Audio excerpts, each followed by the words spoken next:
Varicose veins కి సరైన చికిత్స కోసం సంప్రదించండి ఎవిస్ హాస్పిటల్.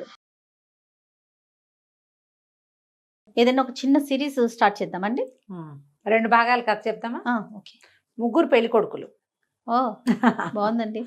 పూర్వం మగధ రాజ్యానికి అవంతి నగరం రాజధానిగా ఉండేది. ఆ అవంతి నగరానికి ఒక రాజుగారు ఉండేవారు. ఈయన పేరు కళింగవర్మ. ఆయనకు భార్య, ఒక కుమార్తె పేరు హైమవతి. పిల్ల చక్కగా బాగుండేది. అయితే ఏమైంది, వీళ్ళు ఏమనుకునేవాళ్ళంటే ఒక్కగానొక్క కూతురు అద్భుతమైన వాడికి ఇచ్చి పెళ్లి చేయాలని అనుకునేవాళ్ళు. వీళ్ళకి చాలా దూరంలో ఉన్న ఒక రాజ్యానికి కుంతిభోజుడని రాజుగారు ఉండేవారు. ఆయనకి 7-8 కొడుకులు. వాళ్ళల్లో 7వ కొడుకైన జయభద్రుడు రాజు అవుతాడు, మహారాజు అవుతాడని జోస్యం చెప్పారట. వీళ్ళు ఆ జయభద్రుడికి ఇచ్చి మన పిల్లని పెళ్లి చేస్తే రాణి అవుతుంది మన పిల్ల, వాడిది అద్భుతమైన జాతకం అని చెప్పారని విని చుట్టుపక్కల వాళ్ళ ద్వారా ఆ పిల్లాడికి పిల్లని ఇద్దామని చూశారు. ఓకే. కానీ కుంతిభోజుడు తన కుమారుడికి వారి వధువు అన్వేషణ చేయగల. ఇప్పుడు వాళ్ళ దగ్గర నుంచి రావాలి కదా, మా అబ్బాయి కోసం ఆడపిల్లని చూస్తాం, మీ దగ్గర ఏమైనా ఉందా లేదా, మీ పిల్లని మాకు ఇవ్వండి, అటువంటిది ఏదో రావాలి. ఏమీ రాలే. ఏం చేయాలో తెలియలే వీళ్ళకి. కానీ పిల్లని వెతుక్కుంటూ ఎవ్వరూ రాల. పిల్ల చక్కటిదే కానీ ఓకే సంబంధాలు రాల. అప్పుడప్పుడు అట్లా అవుతుంది చూడు. అవును. అయితే వీళ్ళకి కొద్ది రోజులు గడిచాక 2 సంబంధాలు వచ్చినాయి. కాదు, కొన్ని వచ్చినాయి. వాటిల్లో 2 మంచి కాస్త బెటర్గా సెలెక్ట్ చేశారు. ఇది ఏంటివి? కుంతల దేశానికి చెందినటువంటి ధనవర్మ, లాటరాజు కొడుకైనటువంటి గుణవర్మ. ధనవర్మకి డబ్బులే ఉన్నాయి కానీ చదువు లేదు. గుణవర్మకి చదువు ఉంది కానీ వాళ్ళ రాజ్యం అప్పుల్లో ఉందని తెలిసింది. ఏం చేయాలి, వాళ్ళ గుంతాలు పడుతున్నారు. అయితే రాజుకి రాణికి ఒకళ్ళకి ఆ అబ్బాయి, రెండో వాళ్ళకి ఈ అబ్బాయి నచ్చారు. ఏదో మాట్లాడుకున్నారు. మాట్లాడుకున్నప్పుడల్లా వాదించుకుని పోట్లాడుకునేవాళ్ళు. వాళ్ళకేముంది వీళ్ళకేముంది, పక్క చక్కగా ఉన్నాడు, రేపొద్దున సంపాదించుకోపోతారా, ఇలాంటివి ఏమో మాటలు వస్తాయి కదా. అమ్మ నాన్నకి ఇద్దరికి చెరుకో అబ్బాయి నచ్చాడు. రాజుగారు ఏం చేశాడు, రాజ్యాధికారం ఉన్నవాడు కాబట్టి, తండ్రి కాబట్టి కాస్త గట్టిగా గుణవర్మకి ఖాయం చేశాడు పిల్లని. అమ్మాయికి ఏం అభ్యంతరాలు లేవు పాపం, అదే ఊరుకుంది. ఎవరో ఒకళ్ళు వివాహం చేస్తాడు తండ్రి. ఈ వర్మకి వాళ్ళకి ఉత్తరాలు రాసి, మీరు తరలి రండి మా ఇంటికి, మా పిల్లనిచ్చి పెళ్లి చేస్తామని ఉత్తరాలు రాశారు.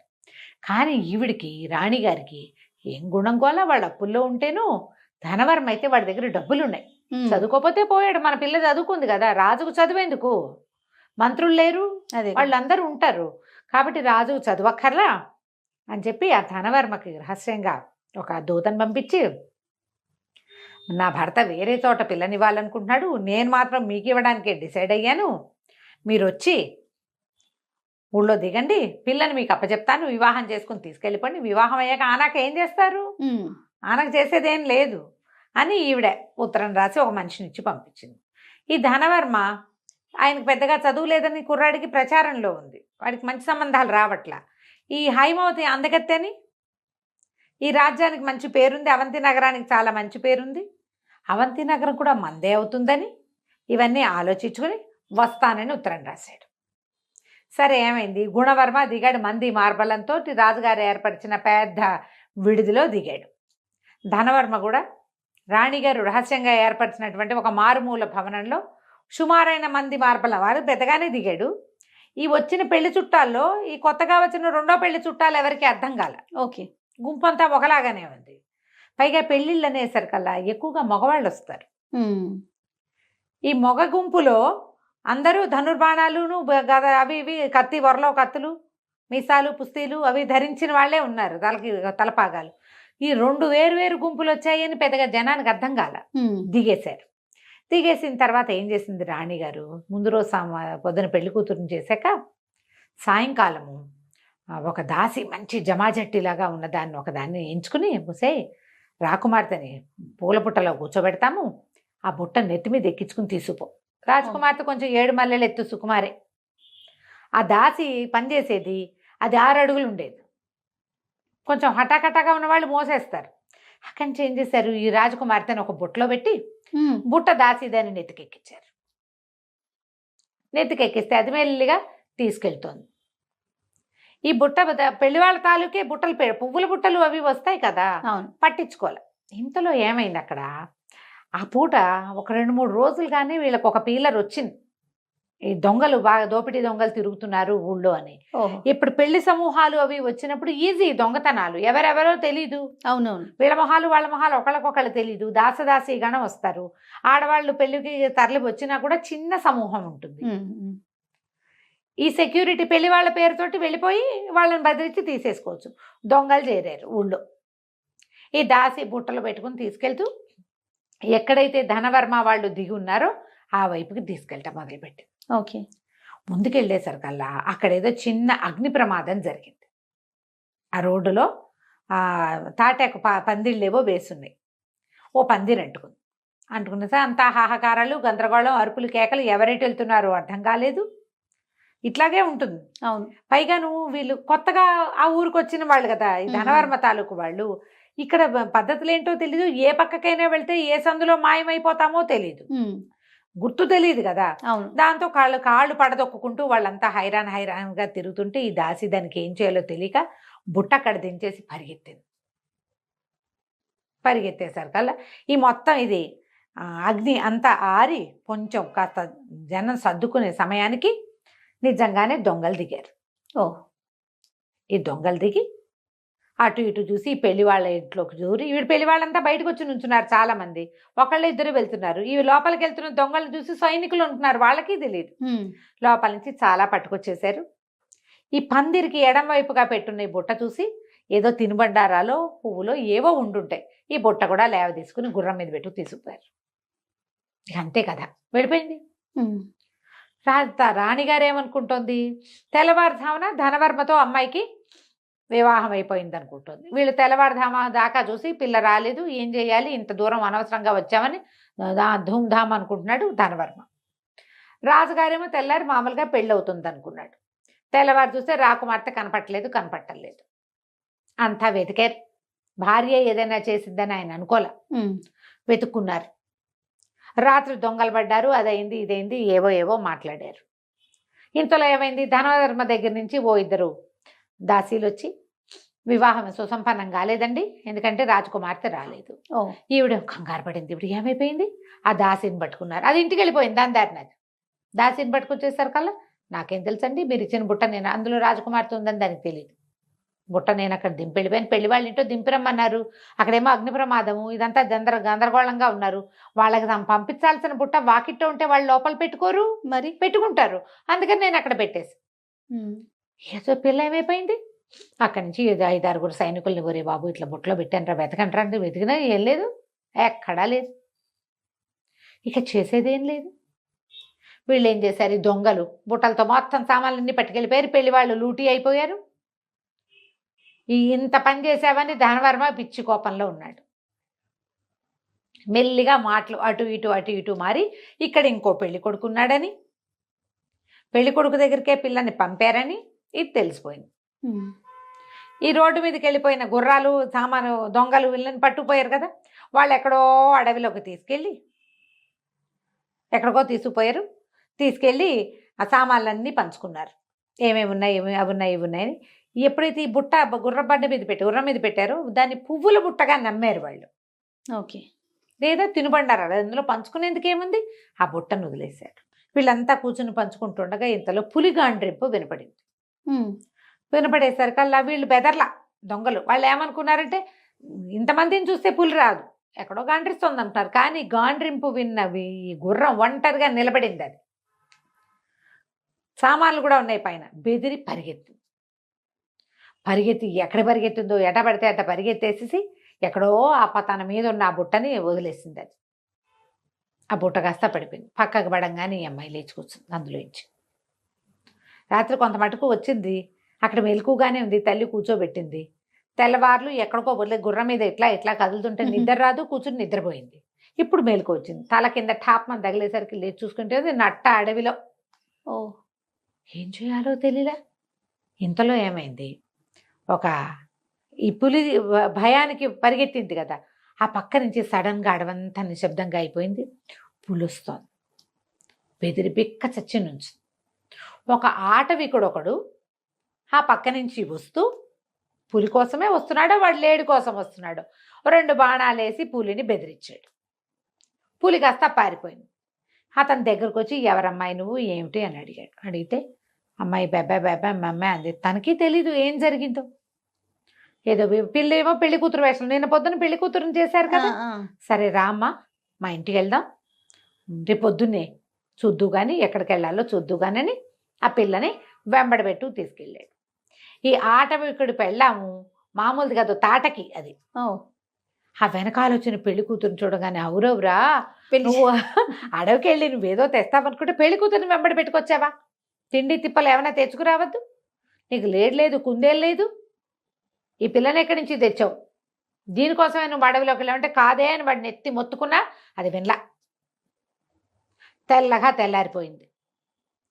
వచ్చిన ఆ మొత్తం ఆటవికల కుటుంబాలన్నీ చేరేసరికల్లా వాళ్ళందరూ గట్టిగా మొగుడు పెళ్ళాన్ని కేకలేశారు. ఎవరమ్మా అంటే ఇదేం చెప్తుంది ఈ పిల్ల, నేను రాజుగారి అమ్మాయిని, ఎలా వచ్చానో నాకు కూడా తెలియదు అనేసరికి వీళ్ళంతా అన్నారు ఈ పిల్ల వల్ల తగాదా వచ్చింది, మర్యాదగా ఒప్పుకో అంటే. కాదు నాకే వ్యామోహం లేదు, నాకు తెలీదు, నేను అక్కడ కనపడింది తీసుకొచ్చాను, పిల్ల అడవిలో అన్యాయం అయిపోతుందని తీసుకొచ్చానంటాడు వాడు.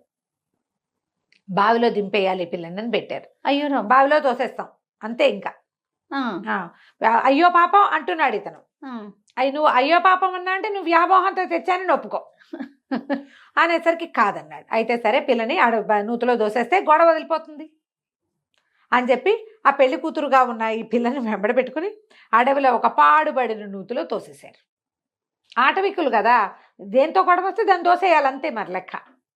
తోసి పారేసి చేతులు దులుపుకుని వాళ్ళ దారిని వాళ్ళు వెళ్ళిపోయారు. దొంగలకు కూడా తమ రాజకుమార్తెను తెచ్చామని తెలియదు, మోసుకొచ్చిన దానికి కూడా తన రాజకుమార్తెను తెచ్చానని తెలియదు. బాగుంది. ఇందులో పడిపోయి ఆ పడిపోయిన పిల్ల ఢామని కిందకి వెళ్ళిపోలే. ఏవో అల్లిబిల్లిగా చెట్లు అవి ఇవి అల్లుకుని ఉన్నాయి లోపల. ఒక చెట్టు మీద పడింది. పైనుంచి కొన్ని ఊడలు లాంటివి వేళ్లాడుతుంటే ఆ ఊడబుచ్చుకుని అట్టా వేళ్లాడుతూ దాని మీద ఉండిపోయింది ఈ అమ్మాయి. ఓ పూటంతా గడిచిన తర్వాత అట్లాగే ఉంది. మరి ఏం చేస్తుంది? ఆకలి శోష వస్తోంది, దాహానికి నీరసం వస్తోంది, నిద్ర ఏం చెయ్యాలో తెలీదు. అట్లాగే వేళ్లాడుతూ ఉండి మెల్లిగా ఎప్పుడో ఒకసారి తలకాయ పేకిస్తే ఎవరో ఒక మొహం కిందకి చూస్తుంది.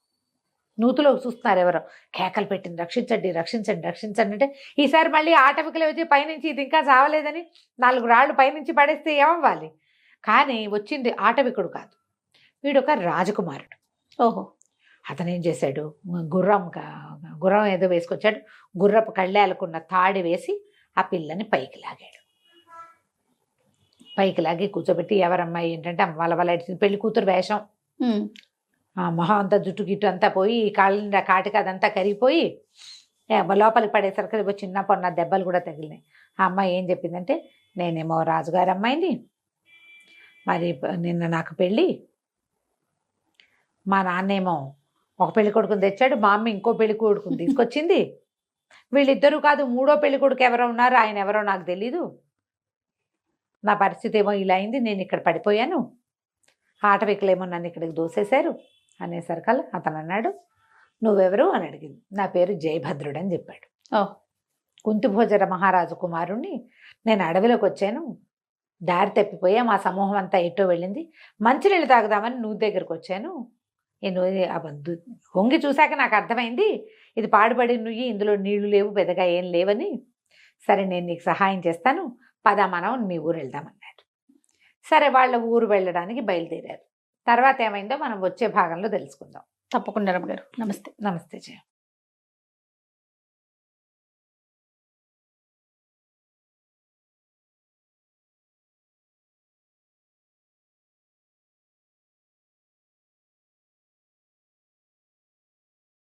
రమ్మ గారు, 3 పెళ్లి కొడుకులు సిరీస్ చెప్పుకుంటూ ఉన్నాం. వచ్చిన కొత్త రాజుతో కలిసి బయలుదేరితే ఎక్కడికో తీసుకొచ్చేసారు కదా. సరే వీళ్ళు ఏం చేశారు, మెల్లిగా గుర్రం ఎక్కి అమ్మాయిని ఎక్కించుకుని తీసుకుపోయి ఒక చిన్న టౌన్ లాంటి దానికి చేరితే అక్కడ ఒక సత్రంలో ఇద్దరు విశ్రాంతి తీసుకున్నారు. ఆహారం లేదు, ఆ పిల్లకి 2 పూటలు అయిపోయింది. సరే ఏదో తిన్నారు, విశ్రాంతి తీసుకుంటే అక్కడ కొంతమంది బ్రాహ్మలు ఎవరో మాట్లాడుకుంటున్నారు. ఈ అమ్మాయి తండ్రి హైమావతి తండ్రి. ఈ 2వ భాగానికి వచ్చేసరికి రాజుగారి పేర్లు మర్చిపోతారు, హైమావతి పేరు మాత్రం గుర్తుంది. ఈ అమ్మాయి వీళ్ళ రాజ్యం గురించి వాళ్ళు మాట్లాడుకుంటున్నారు బ్రాహ్మణులు. ఈ అమ్మాయి రాజ్యం గురించి. పిల్ల తప్పిపోయిందిట, అయితే ఇక అక్కడ తగాదాలు వచ్చి పెళ్లి కొడుకులు ఇద్దరు కొట్టుకున్నారు. రెండో పెళ్లి కొడుకు నన్ను పెళ్లికే పిలిచారని ఈవిడ రాణిగారు రాసిన ఉత్తరము పంపించిన వీడిని ఎవరైతే వెళ్ళాడో దూత వాడిని గుర్తుపట్టేశాడు. దాంతో పిల్లకేమో కనపడలేదు, పిల్లని మాయం చేసింది రాణిగారేనని గొడవైంది. వాళ్ళు వచ్చి రాజుని నిలదీశారు. నిలదీసి ఇద్దరు ఏకమయ్యి మా ఇద్దరిలో ఎవరో ఒకళ్ళకి పిల్లనిచ్చి పెళ్లి చేస్తేనే నీ సంగతి కుదురుతుంది, లేకపోతే లేదని రాజుని రాణిని బంధించారు అని చెప్పుకుంటున్నారు. అదంతా వినయ్ ఇలా బోతిపోమని ఏడవటం మొదలుపెట్టింది హైమవతి. అయ్యో సుబ్బి పెళ్లి వెంకి చావుకు వచ్చినట్టు మా అమ్మ నాన్న అరెస్ట్ అయిపోయారు, నేనేమో ఇక్కడున్నాను అనేసరికి ఇతనన్నా నువ్వు కంగారు పడకు నేను తీసుకెళ్తా, వీళ్ళిద్దరిలో ఎవరిష్టమో చెప్పు, వాళ్ళకి ఇచ్చి నిన్ను పెళ్లి చేస్తాను నేను అన్నాడు. చిచ్చి ఆ వెధవులు ఇద్దరు నాకు వద్దంది అమ్మాయి.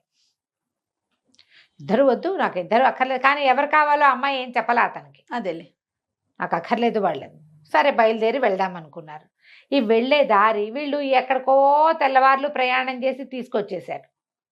వీళ్ళు సజావైన రూట్లో వెళ్ళాలంటే కొంత సమయం పడుతుంది. ఈ పిల్ల ఏం చేసింది, తన మెళ్ళ వస్తువులు ఉన్నాయిగా, బంగారు పెళ్లి కూతురు అలంకారంలో ఉందిగా, ఒక్కో వస్తువు అమ్మేసింది వీళ్ళు తిని వెళ్ళడానికి. ఆ వస్తువులు కొన్న వాళ్ళు వ్యాపారస్తులు, వీళ్ళకి డబ్బు అవసరం ఉంది కాబట్టి ఎక్కువ అదే వస్తువు పెద్దది తీసుకుని డబ్బులు తక్కువ వచ్చింది. కానీ ఇందులో పోయింది లాభం గూబల్లోకి తీసింది. ఈ రాజకుమార్తె కోసం వెతుకుతున్న రాజభటులు ఆ అమ్మాయి నగలకి ఒక ఫోటో రాయించారు. పెళ్లి కూతురుని చేసినప్పుడు ఆ అమ్మాయి ఏం నగలు వేసుకుందో ఒక పటం గీయించారు.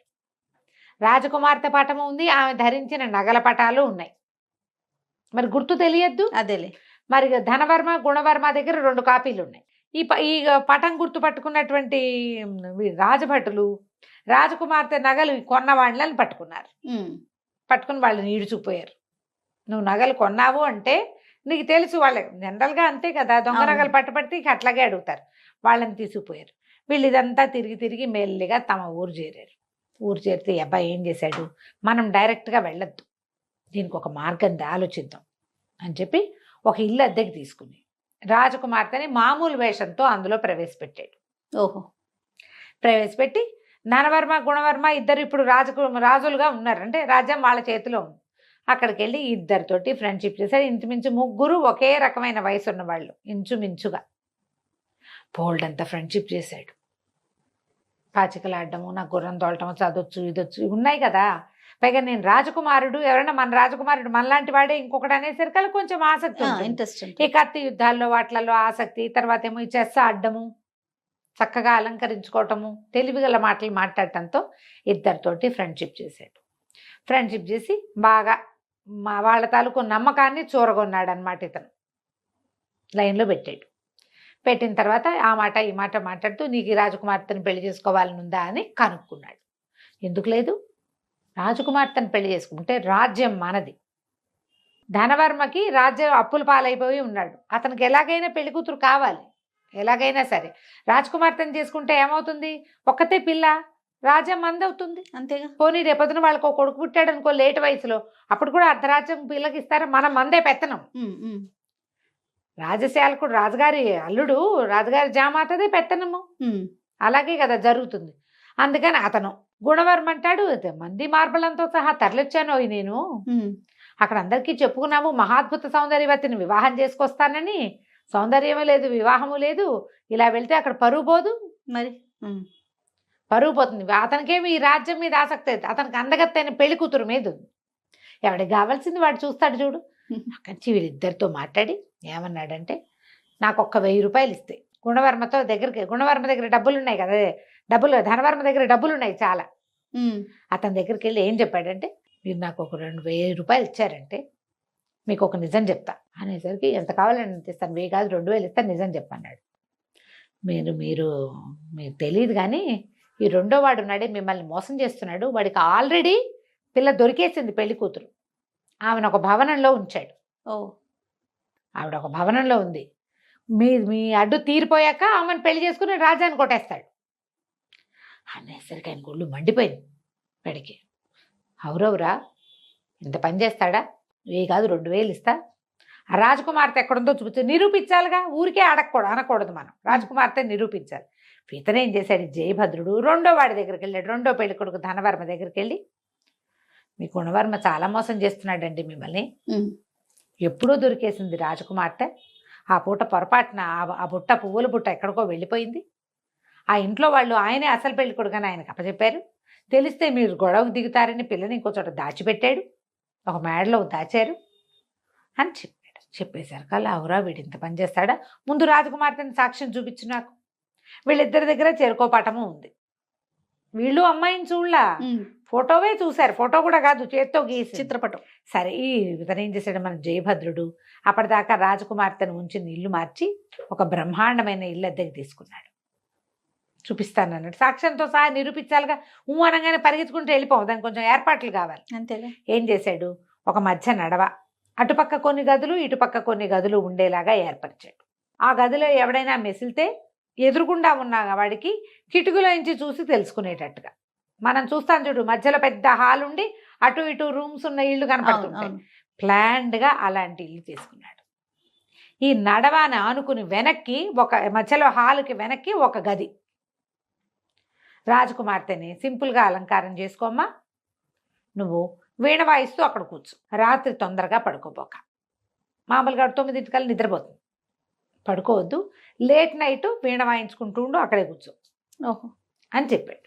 చెప్పి ఏం చేశాడు, రాత్రి 9 అవ్వగానే బయలుదేరేసాడు. ముందు గుణవర్మని బయలుదేరేసి తీసుకొచ్చి ఈ నడవాలోంచి లోపలికి రాగానే ఒక పక్క కుడివైపున్న గదుల్లోకి ప్రవేశపెట్టి కొద్దిగా ముందుకు వెళ్ళి ఆ కిటికీలోంచి చూడండి రాజకుమార్తె కనపడుతోంది అన్నాడు.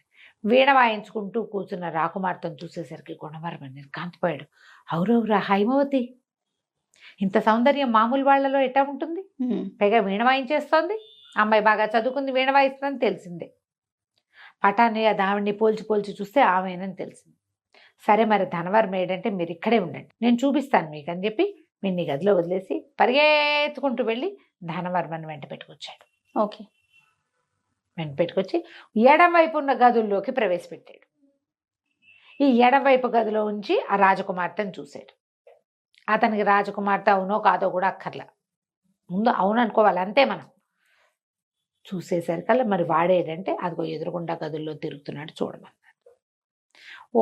ఎవరింటికైనా హాల్లోకి ఎవరైనా వెళ్తారు, గదుల్లోకి ఎవరైనా వెళ్తారా? అసలు ఆ గదులు మనవైతే ఈ ఎదురు బదురు గదుల్లో ఉన్న వాళ్ళిద్దరూ వీడిదే ఈ భావనని నమ్మారు.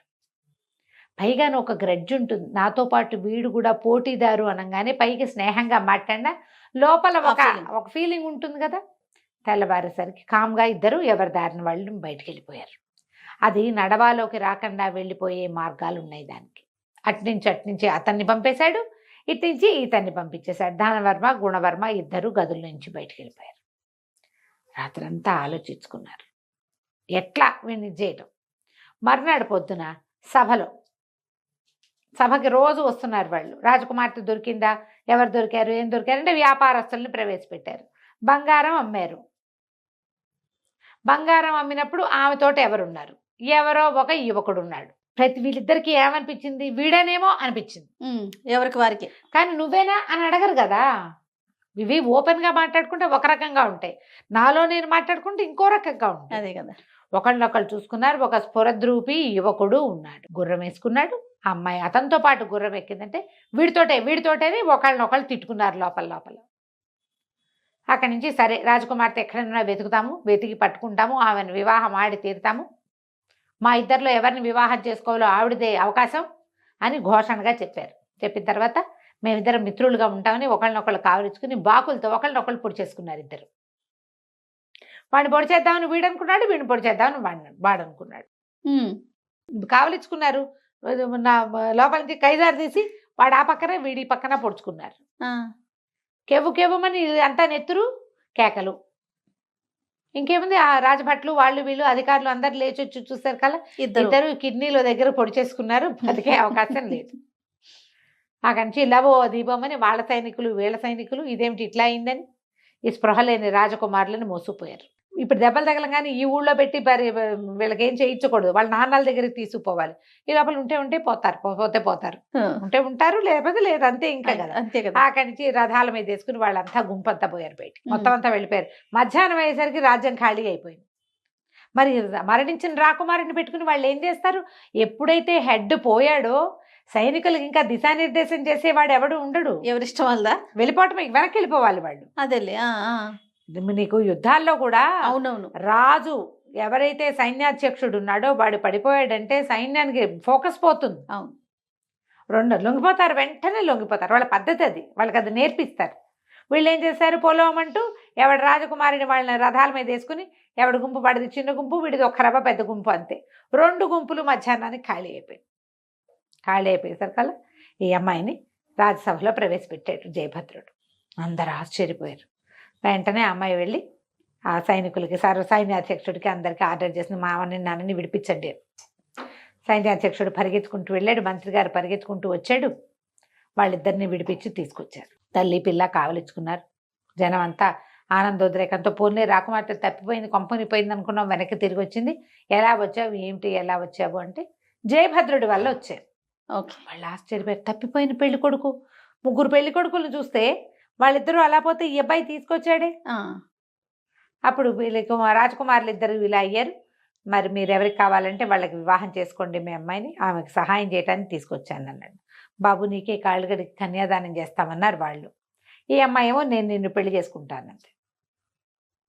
సరే అందరూ ఒప్పుకున్నారు, వివాహం అయింది. ఇప్పుడు జాతకంలో ఏం చెప్పారు? రాజు అవుతాడు జయభద్రుడు. 7-8 కుమారుల్లో 7వ వాడైన రాజు ఎట్లా అవుతాడు? జామాత. ఇక్కడ రాజు అయ్యాడు అతను. వాడికి రాజు అయ్యే లక్షణం ఉంటే వాడు ఎక్కడో రాజు అవుతాడని నమ్మారు వీళ్ళు. వీళ్ళ రాజ్యానికే రాజు అయ్యాడు అతను.